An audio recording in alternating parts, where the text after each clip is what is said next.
apakah hukum melaksanakan hukuman jenayah dalam Islam? Baik, pandai. Sudah pasti jawapannya.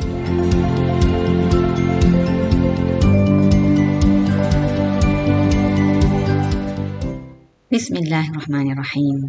Assalamualaikum warahmatullahi wabarakatuh. Alhamdulillah, bersama lagi dengan saya, Ustazah Huda Rahman. InsyaAllah kita akan sambung lagi pembelajaran kita dalam Pendidikan Islam tingkatan 5 dalam bidang fiqh, pelajaran yang ke-15 bertajuk Jenayah dalam Islam. Jom, Ustazah. Baiklah, sebagaimana biasa kita akan lihat dahulu apakah standard pembelajaran untuk tajuk kita pada kali ini.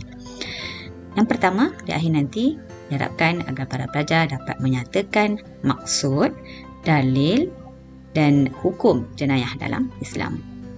Yang kedua, dapat menghuraikan kesalahan-kesalahan jenayah berdasarkan pembahagian hudud, qisas dan ta'zir. Yang ketiga, dapat merumuskan hikmah-hikmah pelaksanaan hukuman jenayah dalam Islam. Yang keempat, dapat menghindari diri daripada melakukan kesalahan jenayah secara beradab dan istiqamah. Mudah-mudahan insya-Allah. Kita lihat yang pertama dahulu. Apakah yang dimaksudkan dengan jenayah dalam Islam?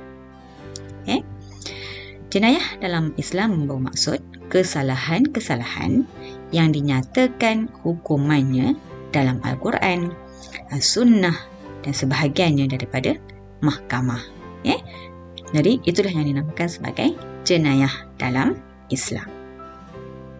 Baik, apakah hukum melaksanakan hukuman jenayah dalam Islam? Baik, pandai. Sudah pasti jawapannya ialah wajib. Seterusnya kita akan lihat apakah dalil naqli yang kita jadikan sebagai sumber rujukan untuk tajuk jenayah dalam Islam. Okey. Dalil yang pertama daripada surah Al-Baqarah ayat yang ke-178 yang mana Allah Subhanahu wa taala telah berfirman, A'udzubillahi minasyaitonirrajim. Ya ayyuhalladzina amanu kutiba alaikumul qisas fil qatl al-hurru bil hurri wal 'abdu bil 'abdi wal unsa bil unsa ila akhir ayat. Mana ayat ini bermaksud, wahai orang-orang yang beriman, diwajibkan kamu menjalankan hukuman qisas, yakni balasan yang seimbang dalam perkara-perkara orang-orang yang mati dibunuh, iaitu orang merdeka dengan orang merdeka dan hamba dengan hamba dan perempuan dengan perempuan hingga ke akhir ayat. Jadi daripada dalil ini dapat kita faham bahawa hukum melaksanakan hukuman qisas adalah menjadi satu kewajipan, iaitu hukuman qisas ini balasan yang seimbang. Baik, itu dalil yang pertama. Dalil yang kedua daripada hadis Nabi SAW.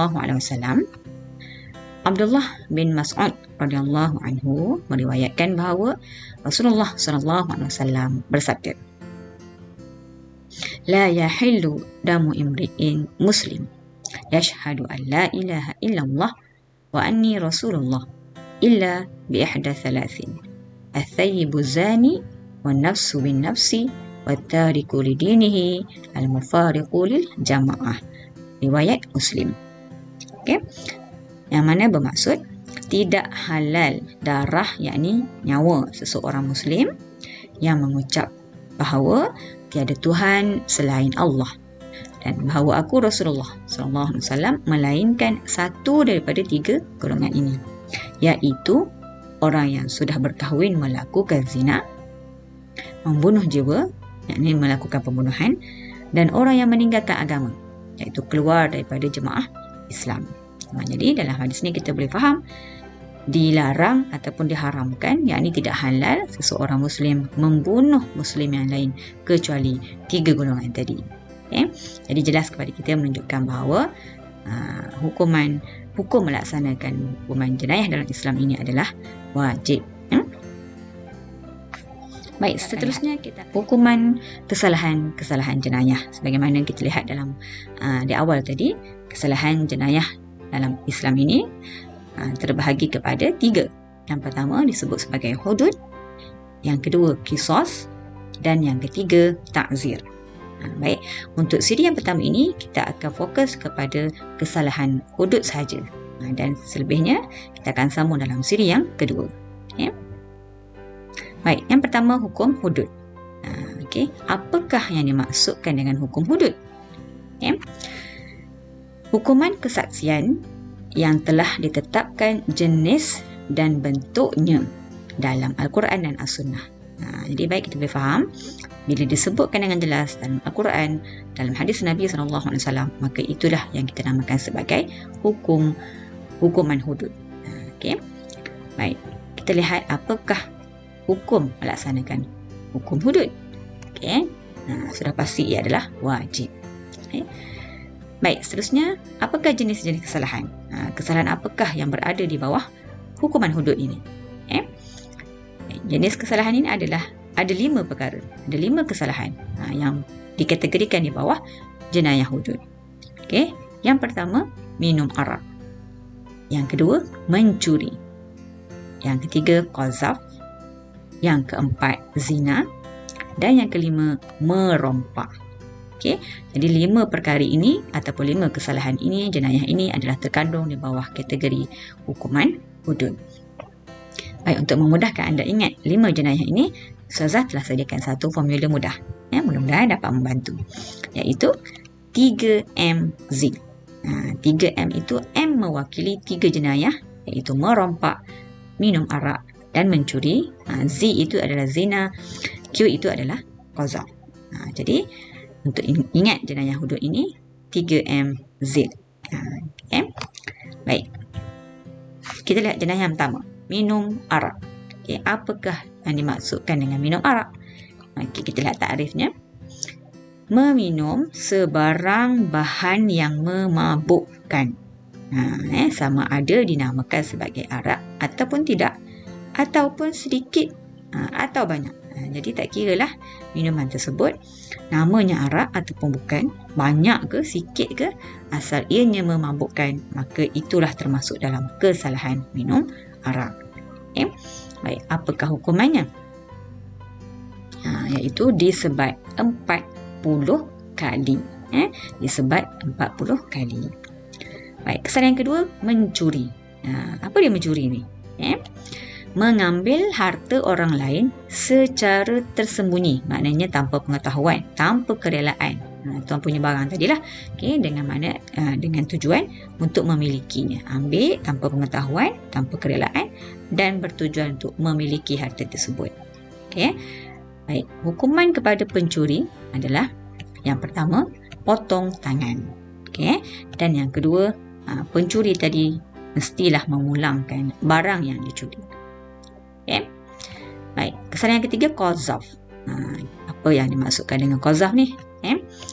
Tuduhan zina atau penafian nasab terhadap orang yang baik akhlaknya. Maknanya orang yang melakukan jenayah qazaf ini, dia telah menuduh orang yang baik akhlaknya, yang dimaklumi seorang itu adalah yang baik akhlaknya, tetapi dia tuduh melakukan perbuatan zina ataupun menafikan nasabnya. Itu adalah qazaf. Okay. Hukumannya adalah sebat 80 kali. Dan yang kedua, tidak diterima sebagai seorang saksi, ataupun dalam erti kata yang lain, penyaksiannya tidak diterima. Okay. Itu bagi kesalahan qazaf. Okay. Seterusnya yang keempat adalah zina. Zina ini ialah melakukan persetubuhan haram tanpa nikah yang sah antara lelaki dan perempuan. Okay. Hanya bila sebut saja persetubuhan haram, demikianlah kita boleh faham tidak ada nikah yang sah. Okay. Jadi apakah hukuman kepada penzina ini? Okay. Bagi hukuman kepada penzina, kita akan lihat 2 jenis ataupun 2 kategori penzina. Pertama, penzina bukan muhsan, yakni yang belum berkahwin. Manakala jenis yang kedua, penzina muhsan, yang telah berkahwin. Okay. Hukuman kepada penzina bukan muhsan ini adalah pertama, disebat 100 kali, dan yang kedua, dibuang daerah selama setahun. Manakala bagi penzina muhsan, direjam dengan batu sampai mati. Itu hukuman kepada penzina. Kesalahan yang kelima adalah kesalahan ataupun jenayah merompak. Okay. Apa dia merompak? Adakah sama merompak dengan mencuri? Okey, merompak ialah melakukan serangan dengan menggunakan kekerasan untuk merampas harta, membunuh ataupun menakutkan orang awam secara terbuka. Jadi itulah yang kita namakan sebagai merompak. Mesti ada unsur-unsur kekerasan di situ. Okey, seterusnya, hukuman ke atas perompak dia adalah mengikut kategori ataupun jenis rompakan. Okey, kita lihat satu persatu. Ada 4 kategori rompakan. Yang pertama, berlaku rampasan harta, dalam masa yang sama berlaku juga pembunuhan. Maka perompak ini akan dibunuh kemudian dipalang sebagai pengajaran kepada masyarakat. Yang kedua, tidak berlaku rampasan harta tetapi berlakunya pembunuhan. Okey, maka perompak ini akan dibunuh. Yang ketiga, tidak berlaku rampasan harta dan tidak juga berlaku pembunuhan. Maka dalam keadaan ini perompak dibuang daerah. Okey, dan yang keempat adalah berlaku rampasan harta tetapi tidak berlaku pembunuhan. Maka perompak akan dipotong tangan dan kakinya secara bersilang. Okey. Jadi itulah dia hukuman-hukuman kepada kesalahan merompak. Okey. Untuk siri yang pertama ini kita akan bahas di sini dahulu. Semoga ia memberi manfaat untuk semua. Terima kasih kerana sudi menonton. Jangan lupa nantikan siri kedua untuk sambungannya, iaitu dalam bab hukuman qisas dan hukuman ta'zir. Dan insya-Allah kita akan jumpa lagi dalam video seterusnya. Assalamualaikum warahmatullahi wabarakatuh. Jangan lupa untuk like, subscribe dan share.